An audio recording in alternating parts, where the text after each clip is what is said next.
বন্ধুরা, মুভি স্টার্টিংয়ে আমাদের একটা ছেলেকে দেখানো হয় যে রাস্তার ধারে বসে পেন্টিং করছিল, কিন্তু হঠাৎই যখন সে পেপারের মধ্যে একটা পাথরের ছবি আঁকছিল তখন সে পাথরটা সত্যি হয়ে তার সামনে নিচে এসে পড়ে।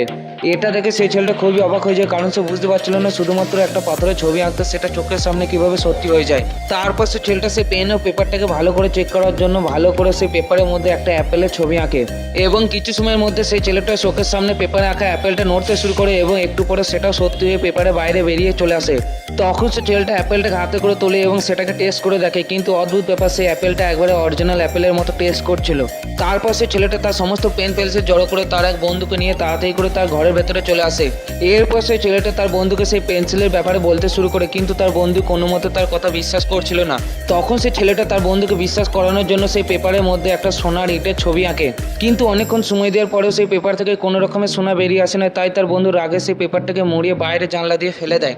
অন্যদিকে তাদের এক প্রতিবেশীর মাথায় গিয়ে সেই পেপারটা লাগে এবং তার মাথা থেকে রক্ত বেরোতে শুরু করে, কিন্তু যতক্ষণে তাদের প্রতিবেশী সেই পেপারটাকে তুলে ততক্ষণ সেই পেপারটা সোনা হয়ে গেছিল। তাই সে চুপি চুপি সেই সোনাটাকে পকেটে ভরে এবং সেখান থেকে চলে যায়।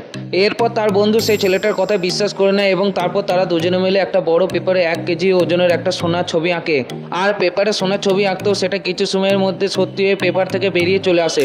বন্ধুরা, ভিডিওর পার্ট 2 দেখার জন্য ভিডিওটাকে লাইক করে চ্যানেলটাকে সাবস্ক্রাইব করে দাও।